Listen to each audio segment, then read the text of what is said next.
Kasus selanjutnya, masalah gelombang bunyi nih. Kita belajarnya ini di kelas 11 ya.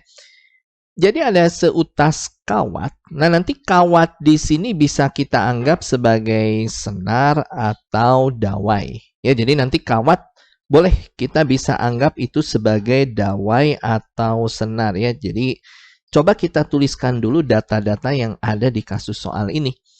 Jadi si kawat atau dawai ini dikatakan panjangnya 5 meter. Nanti panjang kawat atau dawai disimbolkan dengan L ya. Nah, nanti ini kalian bisa lihat nih catatan sedikit nih. Sedikit catatan masalah dawai, pipa organa terbuka dan tertutup. Ini beberapa rumusnya. Nanti kalian bisa lihat ke sini. Ya. L-nya ya. L-nya dikatakan 5 meter. Ini panjang dari si kawat atau dawainya. Dan kerapatan linear. Coba kalian bisa lihat ke tabel ini. Kerapatan linear itu disimbolkan dengan mu. Nah ini yang mu ini kita sebut sebagai kerapatan linear ya. Kita tuliskan dulu datanya. Jadi mu-nya adalah 1,6 gram per meter. Nah cuman ini satuannya kelihatannya yang gram kita ubah ke kilogram ya. Satuan sistem internasional. Yang meter sih udah oke. Nah, gram ke kilogram nanti angkanya yang 1,6-nya kita kalikan aja dengan 10 pangkat min 3. Nah, di sini satuannya udah kilogram pernya per meter. Nah, ini yang kita sebut sebagai kerapatan linear. Nah, kemudian ini ada keterangan lagi ya. Si kawat ini direntangkan dan dilekatkan kedua ujungnya sedemikian hingga tegangannya 64 Newton. Nah, yang disebut tegangan itu dilambangkan dengan F. Nah, ini ya. F adalah tegangannya. F-nya di sini 64 Newton. Nah, kemudian pada kawat ini atau dawai ini dihasilkan gelombang yang terdiri dari, nah ini kalian mesti hati-hati ini bacanya ya. Terdiri dari 5 simpul di antara kedua ujungnya. Nah, ini hati-hati. Ini banyak simpulnya, hati-hati. Bukan 5 ya. Jadi banyak simpulnya ini kalau kita baca soalnya secara teliti ya. Ini yang 5 itu adalah banyak simpul yang terdapat di antara kedua ujungnya. Sedangkan kedua ujung kawat ini pun udah membentuk simpul. Ya, jadi kalau kawatnya tuh direntangkan tuh begini nih. Kurang lebih dia membentuk ya semacam gelombang stasioner.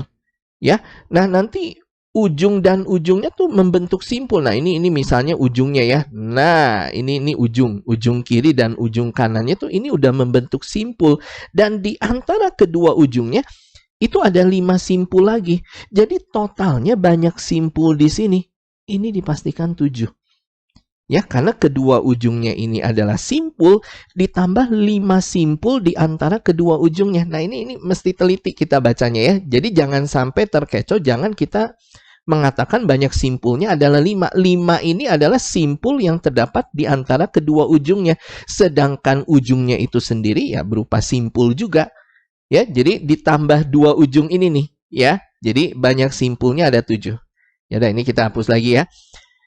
Nah, kemudian ada keterangan lagi dikatakan di dekat kawat tersebut terdapat sebuah pipa berpenampang kecil dan memiliki piston yang dapat bergerak. Ini jelas ini pipa organa nih.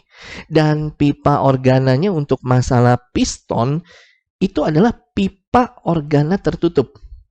Oke, jadi gini, ini jadi ada 2 benda di sini ya. Yang pertama dawai, yang satunya lagi adalah pipa organa tertutup. Oke, pipa organa tertutup ya. Jadi untuk masalah piston ini adalah pipa organa tertutup. Nah, kemudian gini, si pipa organa tertutupnya tuh keterangannya gini ya. Gelombang berdiri pada kawat, tadi ya kawat si dawai ini, menghasilkan resonansi pada pipa. Artinya pipa dan kawat nanti saling beresonansi. Kita pernah belajar ya. Untuk masalah kedua benda yang saling beresonansi antara dawai dan pipa organa tertutup ini, frekuensinya nanti sama. Artinya kelihatannya nanti kita awalnya kita akan carikan frekuensi dawai. Supaya nanti kita bisa mengetahui juga frekuensi dari pipa organanya ya. Nah cuman di sini ada keterangan katanya Tadi ya, gelombang berdiri pada kawat menghasilkan resonansi pada pipa ketika posisi piston 2,125 meter dari ujung pipa yang terbuka. Berarti ya dari sini nih. Nah ini dari ujung yang tertutup sampai ke ujung terbuka itu jaraknya 2,125 meter ya. Ini gambarnya kalian bisa lihat ke sini ya. Yang 2,125 meter jelas ini adalah panjangnya, panjang dari pipa organa tertutup ini. Ya, itu adalah L-nya. Kita tuliskan di sini ya. L-nya 2,125 meter. Bisa ya dipahami, ini baru datanya dulu ya. Nah, kemudian cepat bunyi di udara. Nah, ini yang perlu kalian ketahui ya. Untuk masalah pipa organa tertutup, nanti V di sini, cepat rambat di sini, ini kita ambilnya dari cepat rambat bunyi di udara. Nah, cuman kalau dawai nggak bisa ya. Kalau dawai V di sini, ini bukan cepat rambat bunyi di udara, tapi cepat rambat dari si dawainya itu sendiri.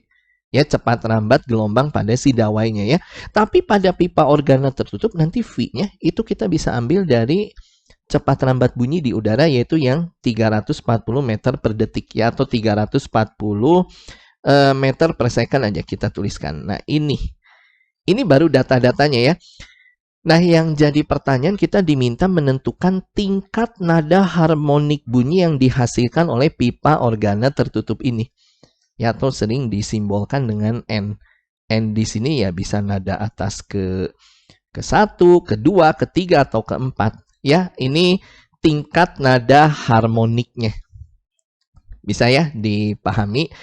Oke, nanti kita akan carikan N. Nah, tadi ya. Kelihatannya langkah pertama yang harus kita lakukan, kita harus carikan dulu frekuensi dari dawai. Nanti dapat frekuensi dawai, itulah frekuensi dari pipa organa tertutupnya. Karena tadi, antara kawat atau dawainya dia beresonansi dengan si pipa. Nah, artinya kita mesti carikan ini ya, frekuensi dari dawai. Nah, cuman masalahnya di sini kita nggak tahu frekuensi dawai ini, frekuensi nada keberapanya kita nggak tahu. Ini ya kita punya keterangan banyak simpul ya. Nah, dari banyak simpul nantinya kita bisa mengetahui frekuensi nada kesekiannya ya dari si dawai ini. Nah, kita mengetahui banyak simpul pada dawai, kalian bisa lihat. Nah, ini dirumuskannya dengan N+2. Ya, ini dawai banyak simpul. Kalian bisa lihat. Itu rumusnya adalah N+2. Ya. Jadi nanti di sini N+2 sama dengan 7. Dapat nilai N-nya ya 7 kurang 2, dia adalah 5. Artinya, frekuensi dawai yang akan kita cari adalah frekuensi nada atas ke-5 sesuai dengan si N-nya. Atau ya F5. Nah, ini. Ya, jadi N di sini maksudnya frekuensi nada atas ke-5-nya. Atau F5-nya akan kita carikan.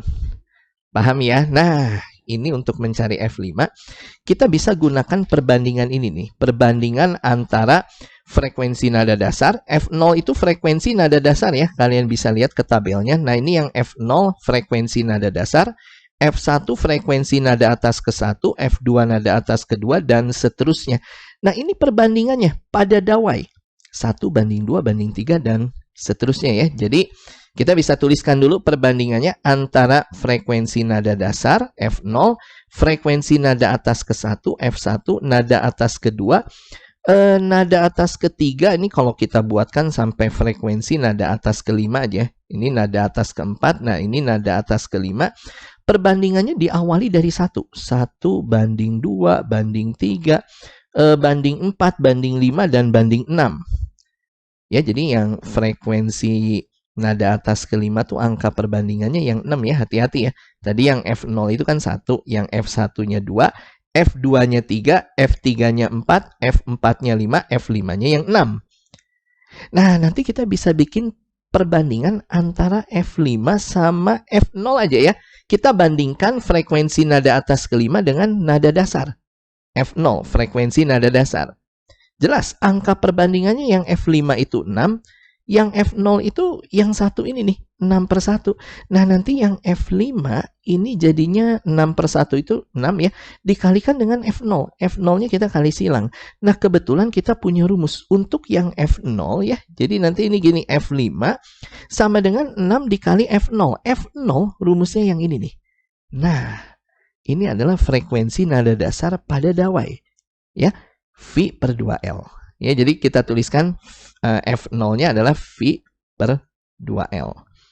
Artinya, ya di sini kita harus carikan dulu cepat lambat yang terjadi pada dawai ini. Ini belum ada di data soal ya. Kalau L kita udah punya yang 5 meter ini ya. L-nya 5 meter, tinggal carikan V. Nah, untuk mencari cepat lambat pada dawai, ada rumusnya. Nah, yang ini nih, kalian bisa lihat ya. Ini cepat lambat yang terjadi pada dawai. Cepat lambat bunyi tentunya ya. Bahwa V itu nantinya sama dengan akar dari tegangan per ini ya, per kerapatan linear. Nah, ini rumusnya. Ya, V sama dengan akar dari tegangan F ya per mu. Mu itu kerapatan linearnya. Di mana F-nya kita punya, di sini F-nya yang 64 ada di data soal ya. F-nya kita gantikan jadi 64. Nah, kerapatan linear yang ini nih.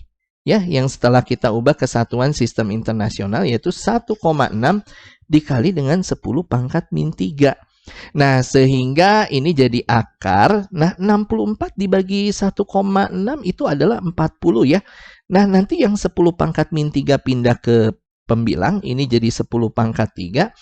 Ini V-nya jadi akar dari 40.000. Nah, akar 40.000 jelas itu adalah 200 ya. 200 nanti satuannya ini meter per second.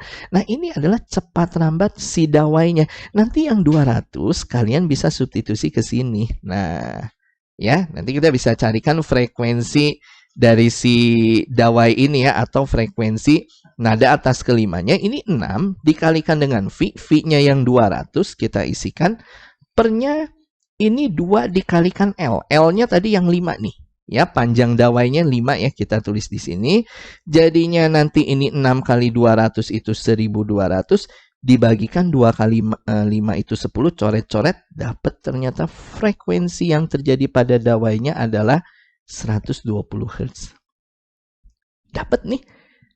Tujuan pertama kita ya, frekuensi yang terjadi pada dawai 120 Hz. Sehingga frekuensi yang terjadi pada pipa organa tertutup ya sama dengan dawainya. Karena tadi keterangan di soal antara kawat dan ini ya, pipa organa tertutup ini, mereka saling beresonansi. Artinya frekuensi dari pipa ini ya yang ini. Yang tadi ya, yang 120 Hz. Ya udah kita tuliskan di sini ya. Frekuensinya 120 Hz. Oke, yang jadi pertanyaan kan tadi, pipa organa tertutup ini menghasilkan ya tingkat nadanya nih ya pada pipa, atau nanti nilai N-nya ya. Gampang, ini gini. Ini yang 120 Hz memang kita nggak tahu ini. Ini frekuensi nada keberapanya dari pipa organa tertutup, kita nggak tahu. Berbeda dengan yang dawai ya. Kita jangan menganggap, oh dawai ini frekuensi nada atas kelima, pipa organa tertutup frekuensi nada atas kelima juga, bukan. Ini berbeda. Nah, untuk mencari ini nada keberapanya, kita bisa menggunakan perbandingan yang ini nih, untuk pipa organa tertutup nih. Bahwa F0 banding F1 banding F2, itu adalah 1:3:5 dan seterusnya. Nah, cuman di sini kita nggak tahu ini, frekuensi nada keberapanya ya. Jadi gini aja, yuk kita perbandingkan si frekuensi ini. Pada pipa organa tertutup yang 120 Hz, selalu kita bandingkan dengan F0. F0 adalah frekuensi nada dasarnya ya. Nah, nanti sama dengannya, nah ini yang F ini, nanti angka perbandingannya kita nggak tahu. Kita nggak tahu, anggap aja angka perbandingannya X aja ya. Kita anggap X, kita nggak tahu ini angka perbandingannya. Sedangkan yang frekuensi nada dasarnya jelas 1. Ini pada pipa organa tertutup ya. Untuk yang F0 ini angka perbandingannya 1. Nah, jadi ini X-nya X per 1. Sehingga frekuensinya akan menjadi X dikalinya dengan F0 ya. Ini kali silang. Frekuensi pipa organa tertutupnya tadi yang 120 ini kita tuliskan di sini. Nah, di sini kita akan carikan X. X ini angka perbandingan ya. angka perbandingan pada frekuensi pipa organa tertutup ini. Ya, nanti dari X kita bisa menentukan ini nada atas keberapanya ya dari nanti analisa perbandingan ini. Oke, untuk F0 pada pipa organa tertutup rumusnya yang ini nih, V per 4L ya. Jadi beda dengan yang dawai ya. Kalau dawai F0-nya V per 2L, ini V per 4L. Nah, kita taruh sini, ini V per 4L. Bisa ya dipahami? Oke, 120-nya kita tulis ulang. X-nya kita tulis ulang, nah V-nya kita ambil yang 340. Taruh sini 340, pernya 4 dikali L, L-nya yang ini, yang pipa organa tertutup ya, 2,125. Nah, sehingga ini jadi 120 sama dengan X dikali, nah ini 4 kali 2,125 jelas ini 8,5 ya. Tinggal 340 dibagi 8,5. Yuk kita hitung ya. 340 kita bagikan dengan 8,5. Hasil ternyata 40. Nah ini dikalinya 40. Kita mendapatkan nilai X di sini adalah 3. Nah yuk kita lihat sekarang perbandingannya. Tadi ya, nah ini ada angka 3 nih. Tadi X di sini 3 ya. Berarti jelas dong, angka 3 ini menunjukkan yang F1. Tadi kan ini perbandingannya ya, kalau kita tulis ulang, antara F0 banding F1, banding F2 dan seterusnya, ya ini kalau seterusnya, itu adalah 1 banding 3. Nah, ini nambah 2 nih, angka perbandingannya, banding 5 dan seterusnya. Paham ya? Nah, tadi kita dapat angka perbandingan untuk si frekuensinya yang 120 Hz ini, X-nya, ternyata 3. Nah, kalau 3 berarti ini untuk F1. Kalau F1 berarti ini nada atas ke 1 dong. Nah, ini. Bisa ya dipahami nada atas ke 1. Ya, karena angka perbandingan yang 3 ini menunjukkan si F1-nya. Ini nada atas ke 1. Jadi jelas ya? Bisa disimpulkan tingkat nada harmonik bunyi yang dihasilkan pada pipa adalah nada atas ke 1 pilihan yang B. Dipahami ya cara kerjanya. Jadi ya ini catatan kecil ini kalian pelajari. Masalah dawai, pipa organa terbuka dan pipa organa tertutup ya. Rumus-rumusnya dipelajari, perbandingan frekuensinya dipelajari. Ya, oke, ini boleh dilihat lagi cara kerjanya. Yuk kita kecilin dulu. Oke, sip.